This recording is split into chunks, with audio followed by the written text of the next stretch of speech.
ಕನ್ನಡ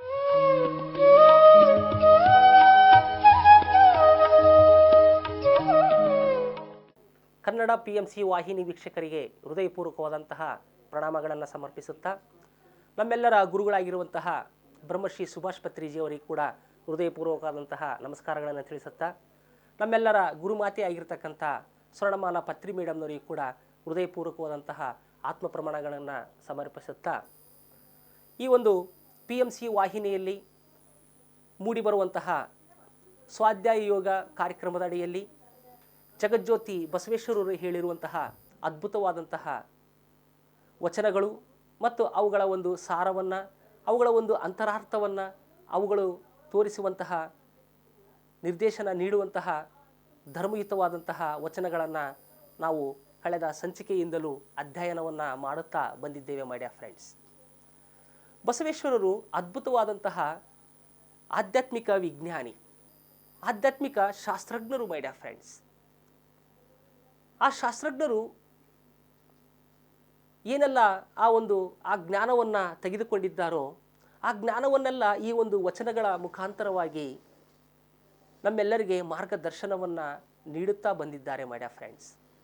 ಆ ಒಂದು ವಚನಗಳ ಒಂದು ಸಾರವನ್ನು, ಅಂತರಾರ್ಥವನ್ನು ನಾವು ತಿಳಿದುಕೊಂಡಿದ್ದೇ ಆದರೆ, ನಮ್ಮ ಜೀವನದಲ್ಲಿ ಅವುಗಳನ್ನು ಅಳವಡಿಸಿಕೊಂಡಿದ್ದೇ ಆದರೆ, ನಾವು ಕೂಡ ಒಬ್ಬ ಬಸವೇಶ್ವರ ಆಗೋದರಲ್ಲಿ ಯಾವುದೇ ಸಂಶಯ ಇಲ್ಲ ಮೈ ಡಿಯರ್ ಫ್ರೆಂಡ್ಸ್. ಯಾಕಂದರೆ ನಾವು ಯಾವುದನ್ನು ಇಚ್ಛೆ ಪಡ್ತೀವೋ, ಯಾವುದನ್ನು ಆಶಿಸ್ತೀವೋ ಅದೇ ನಾವು ಆಗ್ತೀವಿ. ನಾವೊಬ್ಬ ಆಧ್ಯಾತ್ಮಿಕ ಶಾಸ್ತ್ರಜ್ಞನೂ ಆಗಬೇಕು, ನಾನೊಬ್ಬ ಬಸವೇಶ್ವರ ಥರ ಆಗಬೇಕು ಅಂತ ನಾವು ಆಶಿಸಿದರೆ ನಾವು ಕೂಡ ಬಸವೇಶ್ವರ ಆಗ್ತೀವಿ. ನಾವು ಒಬ್ಬ ಸರ್ವಜ್ಞನಾಗಬೇಕು ಅಂತ ಆಶಿಸಿದರೆ ನಾವು ಕೂಡ ಒಬ್ಬ ಸರ್ವಜ್ಞ ಆಗಬೇಕಂತೇಳಿ ಇಚ್ಛೆ ಪಟ್ಟರೆ ನಾವು ಕೂಡ ಸರ್ವಜ್ಞರಾಗ್ತೀವಿ. ಈ ಒಂದು ಆಶಯದಿಂದ, ಈ ಒಂದು ಇಚ್ಛೆಯಿಂದ, ಈ ಒಂದು ಮಹಾ ಸಂಕಲ್ಪದಿಂದಲೇ ನಾವೊಬ್ಬ ಆಧ್ಯಾತ್ಮಿಕ ಶಾಸ್ತ್ರಜ್ಞರಾಗ್ತೀವಿ. ಈ ಆಧ್ಯಾತ್ಮಿಕ ಶಾಸ್ತ್ರಜ್ಞರೆಲ್ಲರೂ ಹೇಳುವುದು ಒಂದೇ ಸತ್ಯವನ್ನು, ಅದನ್ನೇ ನಿನ್ನನ್ನು ನೀನು ತಿಳಿದುಕೋ. ನೀನು ಸಾಮಾನ್ಯ ಮಾನವ ಒಂದೇ ಅಲ್ಲ, ನೀನು ಅಸಾಮಾನ್ಯವಾಗಿರುವಂತಹ ಆತ್ಮ ಪದಾರ್ಥ. ನೀನು ಕೇವಲ ಈ ಒಂದು ಭೂಮಂಡಲದಲ್ಲಿ ಇದ್ದು ಜೀವಿಸುವುದಕ್ಕೆ ಬಂದಿಲ್ಲ, ಕೇವಲ ರೊಟ್ಟಿ ಕಪಡ ಮಕಾನಿಗೋಸ್ಕರ ಬಂದಿಲ್ಲ. ನೀನು ನಿನ್ನನ್ನು ನೀನು ತಿಳಿದುಕೊಳ್ಳುವುದಕ್ಕೆ, ನೀನು ಆಧ್ಯಾತ್ಮಿಕವಾಗಿ ವಿಕಾಸ ಆಗೋದಕ್ಕಾಗಿಯೇ ಈ ಒಂದು ಭೂಮಂಡಲದಲ್ಲಿ ಬಂದಿದ್ದೀಯಾ. ಈ ಜ್ಞಾನವನ್ನೆಲ್ಲ ಬಸವೇಶ್ವರರು ತಿಳಿಸ್ತಾ ಬಂದಿದ್ದಾರೆ. ಈ ಭೂಮಿಯಲ್ಲಿ ಮಾನವನ ಜೊತೆಯಲ್ಲಿ 84 ಲಕ್ಷಕ್ಕೂ ಹೆಚ್ಚು ಜೀವರಾಶಿಗಳು ಇದ್ದಾವೆ. ಆ ಜೀವರಾಶಿಗಳೆಲ್ಲ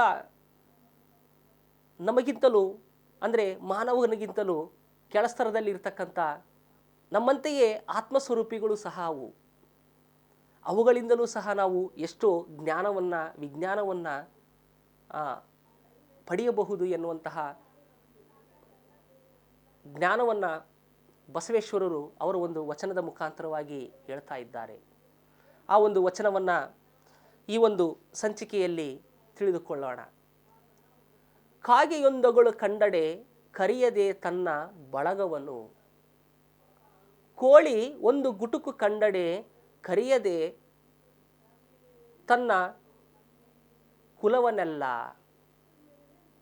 ಶಿವಭಕ್ತನಾಗಿ ಭಕ್ತಿ ಪಕ್ಷವಿಲ್ಲದಿದ್ದಡೆ ಕಾಣೆ ಕೋಳಿಗಳಿಂದ ಕಷ್ಟ Kudala Sangama Deva. So my dear friends, ಕಾಗೆಯೊಂದಗಳು ಕಂಡಡೆ ಕರಿಯದೆ ತನ್ನ ಬಳಗವನ್ನೆಲ್ಲ. ಅಂದರೆ ಮಾನವನಿಗೂ ಮತ್ತು ಆ ಒಂದು ಕಾಗೆಗಳಿಗೂ ಇರುವಂತಹ ವ್ಯತ್ಯಾಸವನ್ನು ಬಸವೇಶ್ವರರು ಈ ಒಂದು ವಚನದಲ್ಲಿ ನಮಗೆ ತಿಳಿಸುವಂತಹ ಪ್ರಯತ್ನವನ್ನು ಮಾಡ್ತಾ ಇದ್ದಾರೆ. ಈ ಒಂದು ಭೂಮಂಡಲದಲ್ಲಿ ಸಕಲ ಸಂಪತ್ತನ್ನು ಹಂಚಿಕೊಳ್ಳುವಂತಹ ಹಕ್ಕು, ಆ ಸಂಪತ್ತನ್ನು ಹಂಚಿಕೊಂಡು ತಿನ್ನಬೇಕೆನ್ನುವಂತಹ ಹಕ್ಕು ಪ್ರತಿಯೊಂದು ಜೀವರಾಶಿಗಳಲ್ಲಿಯೂ ಇದೆ. ಆದರೆ ಮಾನವನಿಗೆ ಆ ಒಂದು ಇಚ್ಛೆ ಇಲ್ಲ, ಆ ಒಂದು ಅಜ್ಞಾನ ಇಲ್ಲದಂತೆಯೇ ಇನ್ನೊಬ್ಬರಿಗೆ ಹಂಚಿಕೊಂಡು ತಿನ್ನುವಂತಹ ತಿನ್ನುವಂತಹ ಒಂದು ಜ್ಞಾನ ಇಲ್ಲದಕ್ಕಾಗಿಯೇ ಎಲ್ಲ ಸಂಪತ್ತು ತನಗೇ ಬೇಕೆಂದು ಅವನು ಹೋರಾಡ್ತಾ ಇರ್ತಾನೆ. ಆ ಒಂದು ಸಂಪತ್ತಿಗೋಸ್ಕರನೇ ತೊಳಲಾಡ್ತಾ ಇರ್ತಾನೆ. ಆದರೆ ಈ ಸೃಷ್ಟಿಯಲ್ಲಿ, ಈ ಒಂದು ಭೂಮಂಡಲದಲ್ಲಿರುವಂತಹ ಎಲ್ಲ ಸಂಪತ್ತನ್ನು ಎಲ್ಲರೂ ಹಂಚಿಕೊಂಡು ತಿನ್ನಬೇಕೆನ್ನುವಂತಹ ಒಂದು ನಿಯಮ ಇದೆ. ಆದರೆ ಆ ನಿಯಮವನ್ನು, ಆ ಒಂದು ಪ್ರಕೃತಿ ದತ್ತವಾಗಿರ್ತಕ್ಕಂಥ ಆ ಪ್ರಾಕೃತಿಕ ನಿಯಮವನ್ನು ಅಧಿಗಮಿಸಿ ಮಾನವ ಹಂಚಿಕೊಳ್ಳುವಂತಹ ಬುದ್ಧಿಯನ್ನು, ಆ ಜ್ಞಾನವನ್ನು ಹೊಂದಿಲ್ಲ. ಆದರೆ ಆ ಒಂದು ಕೋಳಿಗಳು, ಆ ಒಂದು ಕಾಗೆಗಳು ಎಷ್ಟು ಅದ್ಭುತವಾಗಿ ಅವುಗಳಿಗೆ ಸಿಕ್ಕಂತಹ ಅನ್ನ ಆಹಾರವನ್ನು, ಅವುಗಳಿಗೆ ಸಿಕ್ಕಂತಹ ಆ ಒಂದು ಆಹಾರ ಪದಾರ್ಥಗಳನ್ನು ಹಂಚಿಕೊಂಡು ತಿಂತವೆ. ಆದರೆ ಮಾನವ ಮಾತ್ರ ತನಗೆ ಸಿಕ್ಕಂಥ ಆಹಾರವನ್ನು, ತನಗೆ ಸಿಕ್ಕಂತಹ ಸಂಪತ್ತನ್ನು ಯಾರೊಂದಿಗೂ ಹಂಚಿಕೊಳ್ಳುವುದಕ್ಕೆ ಇಷ್ಟಪಡುವುದಿಲ್ಲ. ಮನುಷ್ಯ ಮಾತ್ರ ಈ ಒಂದು ಭೌತಿಕ ಪ್ರಪಂಚದಲ್ಲಿ ಸಂಪತ್ತನ್ನು ಕ್ರೋಢೀಕರಣ ಮಾಡ್ತಾನೆ. ಆ ಸಂಪತ್ತನ್ನಿಗೆ ಹಂಚುವುದಕ್ಕೆ ಇಷ್ಟಪಡಲಾರದಂತಹ ವ್ಯಕ್ತಿ ಈ ಒಬ್ಬ ಮನುಷ್ಯನೇ ಆಗಿದ್ದಾನೆ. ಅದನ್ನು ಹಂಚಿಕೊಂಡು ತಿನ್ನಬೇಕೆನ್ನುವಂತಹ ಅಜ್ಞಾನವೇ ಇಲ್ಲದಂತಹವನಾಗಿದ್ದಾನೆ, ಅಜ್ಞಾನದಲ್ಲಿ ಇದ್ದಾನೆ. ಈ ಒಂದು ಕಾಗೆಗಳಿಂದ ನಾವು ಕಲಿಬೇಕಾಗಿದೆ. ಕಾಗೆಯೊಂದಗಳು ಕಂಡಡೆ ಕರೆಯದೆ ತನ್ನ ಬಳಗವನ್ನಲ್ಲ ಅಂತ ಹೇಳ್ತಾರೆ ಮೊದಲನೇ ಸಾಲಿನಲ್ಲಿ ಬಸವೇಶ್ವರರು. ಆ ಒಂದು ಕಾಗೆ ಒಂದು ಅಗಳು ಕಂಡ್ರೆ ಸಾಕು, ಆಹಾರದ ಒಂದು ಪದಾರ್ಥ ಅಥವಾ ಯಾವುದೇ ಒಂದು ತನಗೆ ಬೇಕಾಗಿರ್ತಕ್ಕಂಥ ಆಹಾರಕ್ಕಾಗಿ ಹುಡುಕಾಡಿದಾಗ ಆ ಆಹಾರ ಸಿಕ್ಕಾಗ ತಾನು ಒಂದೇ ತಿನ್ನುವುದಿಲ್ಲ. ಆ ಕಾಗೆ ಏನು ಮಾಡುತ್ತೆ, ಇನ್ನೂ ಎಷ್ಟೋ ಆ ಒಂದು ಕಾಗೆಯ ಒಂದು ಬಳಗವನ್ನೆಲ್ಲ, ಅವರ ಆ ಒಂದು ಕಾಗೆಯ ಗುಂಪಿಗೆ ಸೇರಿರ್ತಕ್ಕಂಥ ಇನ್ನೂ ಅವರ ಒಂದು ಸೋದರ ಸೋದರಿಯಂತಿರ್ತಕ್ಕಂಥ ಆ ಕಾಗೆಗಳನ್ನೆಲ್ಲ ಕೂಗಿ ಕೂಗಿ ಕರೆಯುತ್ತೆ. ಏನಂತ ಕರೆಯುತ್ತೆ, ಇಲ್ಲಿ ಆಹಾರ ಸಿಕ್ಕಿದೆ, ಬನ್ನಿ ನಾವೆಲ್ಲರೂ ಸೇರಿ ತಿನ್ನೋಣ ಎನ್ನುವಂತಹ ಆ ಒಂದು ಅದ್ಭುತವಾದಂತಹ ಮಹಾ ದೃಕ್ಪಥದಲ್ಲಿ, ಆ ಒಂದು ಸಮಾನತೆಯ ಒಂದು ದೃಕ್ಪಥದಲ್ಲಿ ಆಹಾರವನ್ನು ಹಂಚಿಕೊಂಡು ತಿನ್ನಬೇಕೆನ್ನುವಂತಹ ಆಸೆಯೊಂದಿಗೆ, ಆ ಒಂದು ಏಕತ್ವದೊಂದಿಗೆ ಆ ಒಂದು ಕಾಗೆಗಳು ತನ್ನ ಬಳಗವನ್ನೆಲ್ಲ ಕರೆಯುತ್ತೆ. ಆಗ ಎಲ್ಲ ಕಾಗೆಗಳು ಬರ್ತವೆ, ಅಲ್ಲಿರುವಂತಹ ಆಹಾರ ಪದಾರ್ಥವನ್ನೆಲ್ಲ ಹಂಚಿಕೊಂಡು ತಿನ್ನುತ್ತವೆ. ಇಂತಹ ಬುದ್ಧಿ ಮಾನವನಿಗೆ ಇಲ್ಲ. ಯಾವಾಗಲೂ ನನಗೆ ಬೇಕು, ನನ್ನ ಸಂಸಾರಕ್ಕೆ ಬೇಕು, ನನ್ನ ಮಕ್ಕಳಿಗೆ ಬೇಕು, ನಾನೊಬ್ಬನೇ ಚೆನ್ನಾಗಿರಬೇಕು, ನಾನೊಬ್ಬನೇ ಈ ಆಹಾರ ತಿನ್ನಬೇಕು ಎನ್ನುವಂತಹ ಭ್ರಮೆಯಲ್ಲಿ ಇರ್ತಾನೆ ಈ ಮಾನವ. ಆದರೆ ಶಿವಭಕ್ತನಾಗಿರ್ತಕ್ಕಂಥ ಆ ಒಂದು ಶಿವಭಕ್ತ ಅಂದರೆ ಈ ಒಂದು ಆಧ್ಯಾತ್ಮಿಕ ಜ್ಞಾನಿಯಾಗಿರ್ತಕ್ಕಂಥವನು ಏನು ಮಾಡ್ತಾನೆ, ಹಂಚಿಕೊಳ್ಳುವಂತಹ ಆ ಒಂದು ಜ್ಞಾನವನ್ನು ಹೊಂದಿರ್ತಾನೆ. ಹೇಗಾದರೆ ಆ ಒಂದು ಕಾಗೆ ಆ ಒಂದು ಆಹಾರವನ್ನು ಯಾವ ರೀತಿ ಆದರೆ ಹಂಚಿಕೊಂಡು ತಿನ್ನುವಂತಹ ಆ ಒಂದು ಜ್ಞಾನವನ್ನು ಹೊಂದಿದೆಯೋ ಆ ಒಂದು ಕಾಗೆ, ಅದೇ ರೀತಿ ಶಿವಭಕ್ತನಾದವನು ಅವನಿಗೆ ಸಿಗತಕ್ಕಂಥ ಆ ಒಂದು ಆಹಾರ ಪದಾರ್ಥವನ್ನು ಹಂಚಿಕೊಳ್ಳುವಂತಹ ವ್ಯಕ್ತಿಯಾಗಿರ್ತಾನೆ ಎನ್ನುವಂತಹ ಮಾತನ್ನು ಸಹ ಬಸವೇಶ್ವರರು ಹೇಳ್ತಾರೆ. ಅದೇ ರೀತಿ ಕೋಳಿಯೊಂದಗಳು ಕಂಡಡೆ ಕರೆಯದೇ ತನ್ನ ಕುಲವನ್ನೆಲ್ಲ ಎರಡನೇ ಸಾಲಿನಲ್ಲಿ ಹೇಳ್ತಾರೆ. ಒಂದು ನಮ್ಮ ಸುತ್ತಮುತ್ತ ಜೀವಿಸ್ತಕ್ಕಂಥ ಕೋಳಿಗಳಿವೆ. ಆ ಕೋಳಿಗಳು ಒಂದು ಗುಟುಕು ಆಹಾರ ಪದಾರ್ಥ ಸಿಕ್ಕರೆ ಸಾಕು, ಏನು ಮಾಡುತ್ತೆ, ತನ್ನ ಬಳಗವನ್ನೆಲ್ಲ, ಅವರ ಆ ಒಂದು ಕೋಳಿಗಳ ಒಂದು ಸಮೂಹವನ್ನೆಲ್ಲ ಅವರ ಒಂದು ಹಸಿವನ್ನು ನೀಗಿಸೋದಕ್ಕೆ ಕೂಗಿ ಕೂಗಿ ಕರೆಯುತ್ತೆ. ಕೋಳಿಯೊಂದು ಗುಟುಕು ಕಂಡಡೆ ಕೂಗಿ ಕರೆಯದೆ ತನ್ನ ಕುಲವನೆಲ್ಲ. ಇಂತಹ ಬುದ್ಧಿ ಮನುಷ್ಯನಿಗೆ ಇಲ್ಲ. ನಾವೆಲ್ಲರೂ ಮಾನವರಾಗಿದ್ದೀವಿ. ಈ ಮಾನವನಿಗೆ ಹಂಚಿಕೊಂಡು ತಿನ್ನುವಂತಹ ಬುದ್ಧಿ ಜ್ಞಾನ ಇಲ್ಲದಂತಾಗಿದೆ. ಮಹಾ ಸ್ವಾರ್ಥಿಯಾಗಿದ್ದಾನೆ ಈ ಮಾನವ. ಈ ಒಂದು ಸ್ವಾರ್ಥ, ಈ ಒಂದು ಹಂಚಿಕೊಂಡು ತಿನ್ನುವಂತಹ ಆ ಒಂದು ಮನೋಭಾವನೆಯನ್ನು ತಳ್ಳಿ ಹಾಕಿದ್ದಾನೆ ಈ ಮನುಷ್ಯ. ಹಾಗಾಗಿ ಈ ಒಂದು ಕಾಗೆ ಮತ್ತು ಕೋಳಿಗಳಿಂದ ನಾವು ಕಲಿಬೇಕಾಗಿದೆ. ಏನು ಕಲಿಬೇಕಾಗಿದೆ?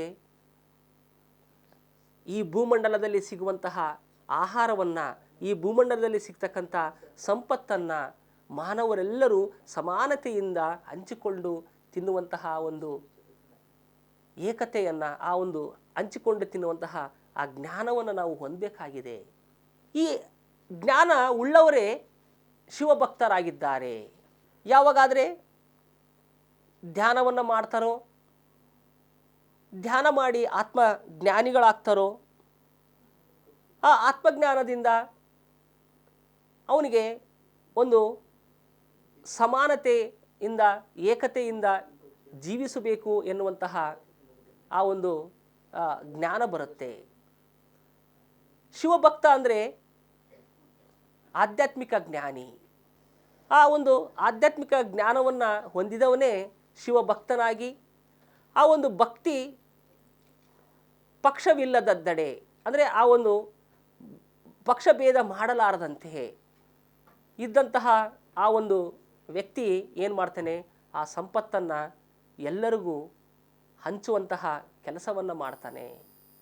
ತಾನೊಂದೇ ಹೊಟ್ಟೆಯನ್ನು ತುಂಬಿಸ್ಕೊಳ್ಳೋದಿಲ್ಲ, ಎಲ್ಲರಿಗೂ ಅದನ್ನು ಹಂಚುವಂತಹ ಪ್ರಯತ್ನವನ್ನು ಮಾಡ್ತಾನೆ ಶಿವಭಕ್ತನಾದವನು, ಆತ್ಮಜ್ಞಾನಿಯಾದವನು. ಈ ಒಂದು ವಚನಕ್ಕೆ ಭಾಳಷ್ಟು ಹತ್ತಿರದ ಅಲ್ಲಿರುವವರೇ ಹಾಗೂ ಈ ಒಂದು ವಚನದಂತೆಯೇ ಜೀವಿಸುವಂಥವರೇ ಪಿರಮಿಡ್ ಮಾಸ್ಟರ್ಗಳಂದರೆ ತಪ್ಪಾಗಲಾರದು ಮೈ ಡಿಯರ್ ಫ್ರೆಂಡ್ಸ್. ಯಾಕಂದರೆ ಇವರೆಲ್ಲರೂ ಪಿರಮಿಡ್ ಮಾಸ್ಟರ್ಸ್ಗಳೆಲ್ಲರೂ ಧ್ಯಾನಿಗಳಾಗಿದ್ದಾರೆ, ಆತ್ಮಜ್ಞಾನಿಗಳಾಗಿದ್ದಾರೆ. ಈ ಆತ್ಮಜ್ಞಾನಿಯಾದವನು ಏನು ಮಾಡ್ತಾ ಇದ್ದಾನೆ, ತನಗೆ ಸಿಕ್ಕಂತಹ ಆ ಒಂದು ಆತ್ಮಜ್ಞಾನವನ್ನು, ತನ್ನ ಒಂದು ಧ್ಯಾನ ಅನುಭವಗಳನ್ನು ಏನು ಮಾಡ್ತಾನೆ, ಎಲ್ಲರಿಗೂ ಹಂಚುವಂತಹ ಪ್ರಯತ್ನವನ್ನು ಮಾಡ್ತಾನೆ.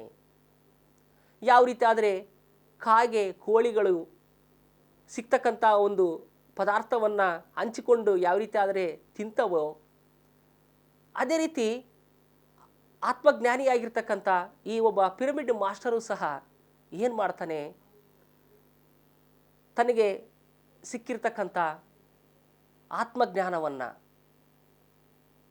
ಆ ಒಂದು ಬ್ರಹ್ಮಜ್ಞಾನವನ್ನು, ಧ್ಯಾನ ಅನುಭವಗಳನ್ನು ಎಲ್ಲರಿಗೂ ಹಂಚಿಕೊಳ್ಳುವಂತಹ ಪ್ರಯತ್ನವನ್ನು ಮಾಡ್ತಾ ಇದ್ದಾನೆ, ಹಂಚ್ತಾ ಇದ್ದಾನೆ ಕೂಡ. ಈ ಒಂದು PMC ವಾಹಿನಿಯ ಮುಖಾಂತರವಾಗಿ ಎಷ್ಟೋ ಜನ ಪಿರಮಿಡ್ ಮಾಸ್ಟರ್ಗಳು ಅವರ ಒಂದು ಧ್ಯಾನ ಅನುಭವಗಳನ್ನು, ಅವರ ಒಂದು ಆಧ್ಯಾತ್ಮಿಕ ಜ್ಞಾನವನ್ನು ಹಂಚ್ಕೊಳ್ತಾ ಇದ್ದಾರೆ. ಯಾಕೆ ಹಂಚ್ಕೊಳ್ತಾ ಇದ್ದಾರೆ ಅಂದರೆ ಅವರೆಲ್ಲರೂ ಶಿವಭಕ್ತರಾಗಿದ್ದಾರೆ.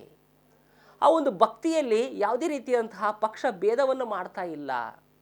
ಅವನು ಬೇರೆ, ನಾನು ಬೇರೆ, ಇವರು ಬೇರೆ, ಅವರು ಬೇರೆ ಎನ್ನುವಂತಹ ಭೇದ ಭಾವಗಳನ್ನು ತೊರೆದು ಹಾಕಿದ್ದಾರೆ ಈ ಒಂದು ಪಿರಮಿಡ್ ಮಾಸ್ಟರ್ಸು, ಈ ಒಬ್ಬ ಶಿವಭಕ್ತರು.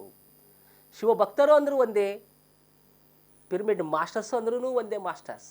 ಆದರೆ ಪದದ ಒಂದು ಉಚ್ಚಾರಣೆ ಬೇರೆ ಆಗಿರ್ಬೋದು, ಆದರೆ ಅದರ ಒಂದು ಅರ್ಥ, ಅಂತರಾರ್ಥ ಒಂದೇ ಮೈ ಡಿಯರ್ ಫ್ರೆಂಡ್ಸ್. ಶಿವಭಕ್ತ ಅಂದರೆ ಆಧ್ಯಾತ್ಮಿಕ ಜ್ಞಾನಿ, ಆ ಒಂದು ಶಿವತತ್ವವನ್ನು ತಿಳಿದುಕೊಂಡವನನ್ನ ಶಿವಭಕ್ತ ಅಂತ ಹೇಳ್ತಾರೆ. ಅದೇ ರೀತಿ ಪಿರಮಿಡ್ ಮಾಸ್ಟರ್ಸು ಕೂಡ ಧ್ಯಾನವನ್ನು ಮಾಡಿ ತಮ್ಮನ್ನು ತಾವು ತಿಳಿದುಕೊಂಡವರಾಗಿದ್ದಾರೆ. ತಾವು ಈ ಒಂದು ದೇಹ ಒಂದೇ ಅಲ್ಲ, ಆತ್ಮ ಪದಾರ್ಥ ಎನ್ನುವಂತಹ ಆ ಒಂದು ಆಧ್ಯಾತ್ಮಿಕ ಜ್ಞಾನವನ್ನು ತಿಳಿದುಕೊಂಡವರಾಗಿದ್ದಾರೆ. ಹಾಗಾಗಿ ಪ್ರತಿಯೊಬ್ಬ ಪಿರಮಿಡ್ ಮಾಸ್ಟರ್ಸು ಕೂಡ ಯಾವುದೇ ರೀತಿಯಾದಂತಹ ಭೇದ ಭಾವವನ್ನು ಮಾಡದೆ ಎಲ್ಲರಿಗೂ ಸಹ ಈ ಒಂದು ಆಧ್ಯಾತ್ಮಿಕ ಜ್ಞಾನ ವಿಜ್ಞಾನವನ್ನು ಹಂಚುವಂತಹ ಪ್ರಯತ್ನವನ್ನು ಈ ಒಂದು PMC ಕನ್ನಡ ವಾಹಿನಿಯ ಮುಖಾಂತರವಾಗಿ ಹಾಗೂ ಅವರವರ ಒಂದು ಮನೆಯಲ್ಲಿಯೇ ಅಥವಾ ಅವರವರ ಒಂದು ಊರುಗಳಲ್ಲಿಯೇ ಅದ್ಭುತವಾದಂತಹ ಧ್ಯಾನ ಕೇಂದ್ರಗಳನ್ನು ಸ್ಥಾಪನೆಯನ್ನು ಮಾಡುವುದರ ಮುಖಾಂತರವಾಗಿ ಎಲ್ಲರಿಗೂ ಧ್ಯಾನ ಜ್ಞಾನವನ್ನು ಬೋಧನೆಯನ್ನು ಮಾಡೋದ್ರ ಮುಖಾಂತರವಾಗಿ ಎಷ್ಟೋ ಪಿರಮಿಡ್ ಧ್ಯಾನ ಕೇಂದ್ರಗಳು ಇವತ್ತು ನಮ್ಮ ಕರ್ನಾಟಕದಾದ್ಯಂತ ಶ್ರಮಿಸ್ತಾ ಇದ್ದಾವೆ. ಅಲ್ಲಿ ಉಚಿತವಾಗಿ ಧ್ಯಾನ ಜ್ಞಾನವನ್ನು ಹೇಳುವುದರ ಮುಖಾಂತರವಾಗಿ ಉಚಿತವಾದಂತಹ ಪ್ರಸಾದದ ವ್ಯವಸ್ಥೆಯನ್ನು ಸಹ ಮಾಡಿರ್ತಾರೆ. ಮತ್ತು ನಮ್ಮ ಪಿರಮಿಡ್ ಸ್ಪಿರಿಚುವಲ್ ಸೊಸೈಟಿ ಮೂವ್ಮೆಂಟ್ನಿಂದ ಎಷ್ಟೋ ಆಧ್ಯಾತ್ಮಿಕ ಕಾರ್ಯಕ್ರಮಗಳನ್ನು ನಾವು ಆಯೋಜನೆ ಮಾಡ್ತೀವಿ. ಅಲ್ಲಿಯೂ ಸಹ ಎಲ್ಲರಿಗೂ ಆ ಒಂದು ಆಧ್ಯಾತ್ಮಿಕ ಜ್ಞಾನವನ್ನು ವಿಜ್ಞಾನವನ್ನು ಹಂಚುವುದರ ಮುಖಾಂತರವಾಗಿ ನಾವು ಆ ಒಂದು ಪಕ್ಷಭೇದವಿಲ್ಲದಂತೆ ಯಾವುದೇ ಭೇದ ಭಾವವನ್ನು ತೋರಿಸದೆ ನಿಷ್ಪಕ್ಷಪಾತವಾಗಿ ಎಲ್ಲರೂ ನಮ್ಮವರೇ, ಎಲ್ಲ ಮಾನವರು ನಮ್ಮವರೇ, ಅವರೆಲ್ಲರಿಗೂ ಆ ಒಂದು ಧ್ಯಾನ ಜ್ಞಾನ ವಿಜ್ಞಾನವನ್ನು ಎಲ್ಲರಿಗೂ ಹಂಚುವಂತಹ ಪ್ರಯತ್ನವನ್ನು ನಮ್ಮ ಪಿರಮಿಡ್ ಸ್ಪಿರಿಚುವಲ್ ಸೊಸೈಟಿ ಮೂವ್ಮೆಂಟ್ ಮಾಡ್ತಾ ಇದೆ ಮೈ ಡಿಯರ್ ಫ್ರೆಂಡ್ಸ್. ಒಟ್ಟಾರೆಯಾಗಿ ಮೈ ಡಿಯರ್ ಫ್ರೆಂಡ್ಸ್, ಈ ಒಂದು ಅದ್ಭುತವಾದಂತಹ ವಚನದ ಸಾರಾಂಶ ಇಷ್ಟೇ. ಯಾವ ರೀತಿ ಆದರೆ ಕಾಗೆಗಳಿಗೆ ಸಿಕ್ಕಂತಹ ಪದಾರ್ಥವನ್ನು ಯಾವ ರೀತಿ ಅವುಗಳು ಹಂಚಿಕೊಂಡು ಯಾವ ರೀತಿ ಆದರೆ ತಿಂತವೋ, ಕೋಳಿಗಳು ಯಾವ ರೀತಿ ಆದರೆ ಅವುಗಳಿಗೆ ಸಿಕ್ಕಂತಹ ಆಹಾರ ಪದಾರ್ಥವನ್ನು ಹಂಚಿಕೊಂಡು ತಿಂತವೋ, ಅದೇ ರೀತಿ ಮಾನವನು ಸಹ ತನ್ನ ಒಂದು ಆಧ್ಯಾತ್ಮಿಕ ಜ್ಞಾನವನ್ನು, ತನ್ನ ಒಂದು ಆತ್ಮಜ್ಞಾನವನ್ನು ಹಂಚಿಕೊಂಡು ತಿನ್ನಬೇಕು. ಯಾವಾಗ ಆದರೆ ಅವನು ಶಿವಭಕ್ತನಾಗ್ತಾನೋ, ಅಂದರೆ ಆಧ್ಯಾತ್ಮಿಕ ವ್ಯಕ್ತಿ ಆಗ್ತಾನೋ, ಅವಾಗೇ ಇದು ಸಾಧ್ಯ. ಇಲ್ಲದೆ ಹೋದರೆ ಸಾಧ್ಯ ಇಲ್ಲ. ನಾವು ಶಿವಭಕ್ತನಾಗದೆ ಹೋದರೆ, ಆ ಜ್ಞಾನ ಇಲ್ಲದೆ ಹೋದರೆ ಅವನು ಬೇರೆ ಇವನು ಬೇರೆ, ಅವಳು ಬೇರೆ ಇವಳು ಬೇರೆ ಎನ್ನುವಂತಹ ಭೇದ ಭಾವಗಳಿಂದ ನಾವು ಕೂಡಿರ್ತೀವಿ. ಯಾವಾಗಾದರೆ ನಾವು ಶಿವಭಕ್ತರಾಗ್ತೀವೋ ಆಗ ನಮ್ಮಲ್ಲಿರ್ತಕ್ಕಂಥ ಭೇದ ಭಾವದ ಒಂದು ಅಜ್ಞಾನವೆಲ್ಲವೂ ಹೋಗುತ್ತೆ, ಸುಜ್ಞಾನವೂ ಬರುತ್ತೆ. ಆ ಸುಜ್ಞಾನದಿಂದ ನಾವು ಎಲ್ಲರಿಗೂ ಅದ್ಭುತವಾಗಿ ಆ ಒಂದು ಜ್ಞಾನ ವಿಜ್ಞಾನವನ್ನು ಹಂಚುವಂತಹ ಪ್ರಯತ್ನವನ್ನು ನಾವು ಮಾಡ್ತಾ ಇರ್ತೇವೆ ಕೂಡ. ಈ ನಿಟ್ಟಿನಲ್ಲಿ ಪಿರಮಿಡ್ ಮಾಸ್ಟರ್ಸ್ ಎಲ್ಲರೂ ಅದ್ಭುತವಾಗಿ ಅವರ ಒಂದು ಬಸವೇಶ್ವರರ ಒಂದು ಈ ಒಂದು ವಚನದಂತೆಯೇ 100ಕ್ಕೆ 100ರಷ್ಟು ಪಿರಮಿಡ್ ಮಾಸ್ಟರ್ಗಳಿಗೆ ಹೋಲುತ್ತೆ ಮೈ ಡಿಯರ್. ಪಿರಮಿಡ್ ಮಾಸ್ಟರ್ಸ್ಗಳಂದರೆ 100ಕ್ಕೆ 100ರಷ್ಟು ಬಸವೇಶ್ವರರು ಹೇಳಿರ್ತಕ್ಕಂಥ ಅದ್ಭುತವಾದಂತಹ ವಚನಗಳಲ್ಲಿ ಜೀವಿಸುವಂಥವರೇ ಆಗಿದ್ದಾರೆ. ಯಾವೊಬ್ಬ ಪಿರಮಿಡ್ ಮಾಸ್ಟರಿಗೆ ಕೂಡ ಯಾವುದೇ ರೀತಿಯಾದಂತಹ ಅನುಭವಗಳು ಆದರೂ ಸಹ ಆ ಅನುಭವಗಳನ್ನು ಎಲ್ಲರಿಗೂ ಹಂಚುವುದರ ಮುಖಾಂತರವಾಗಿ ನಿಜವಾದಂತಹ ಶಿವ ಭಕ್ತನಾಗಿದ್ದಾನೆ, ನಿಜವಾದಂತಹ ಆಧ್ಯಾತ್ಮಿಕ ಜ್ಞಾನಿಯಾಗಿದ್ದಾನೆ ಎನ್ನುವಂತಹ ಮಾತನ್ನು ಈ ಒಂದು ವಚನದ ಮುಖಾಂತರವಾಗಿ ನಾವು ತಿಳಿದುಕೊಳ್ಳಬಹುದು ಮೈ ಡಿಯರ್ ಫ್ರೆಂಡ್ಸ್. ಈ ರೀತಿಯಾಗಿ ನಾವೆಲ್ಲರೂ ಈ ಭೂಮಂಡಲದಲ್ಲಿ ಕೇವಲ ನಾವು ಒಂದೇ ಉದ್ಧಾರ ಆಗೋದಲ್ಲ, ನಮಗೊಂದೇ ಆ ಒಂದು ಸಂಪತ್ತನ್ನು ಪಡೆದುಕೊಳ್ಳೋದಲ್ಲ, ಆ ಸಂಪತ್ತನ್ನು, ಆ ಒಂದು ವಿಜ್ಞಾನವನ್ನು, ಆಧ್ಯಾತ್ಮಿಕ ಜ್ಞಾನವನ್ನೆಲ್ಲವೂ ಎಲ್ಲರಿಗೂ ಮುಟ್ಟಬೇಕು, ಎಲ್ಲರೂ ಸರಿಸಮಾನವಾಗಿ ಜೀವಿಸಬೇಕು, ಎಲ್ಲರೂ ಅದ್ಭುತವಾಗಿ ಆಧ್ಯಾತ್ಮಿಕ ಜ್ಞಾನಿಗಳು ವಿಜ್ಞಾನಿಗಳು ಆಗಬೇಕೆನ್ನುವುದೇ ಈ ಒಂದು ವಚನದ ಸಾರಾಂಶ. ಇನ್ನೂ ಅದ್ಭುತವಾದಂತಹ ವಚನಗಳನ್ನು ಮುಂದಿನ ಸಂಚಿಕೆಯಲ್ಲಿ ನೋಡೋಣ. Thank you very much. PMC Kannada channel ಅನ್ನು ಲೈಕ್ ಮಾಡಿ, ಶೇರ್ ಮಾಡಿ, ಸಬ್ಸ್ಕ್ರೈಬ್ ಮಾಡಿ ಮತ್ತು ಮಾಡಿಸಿ. ಎಲ್ಲರಿಗೂ ಧನ್ಯವಾದಗಳು.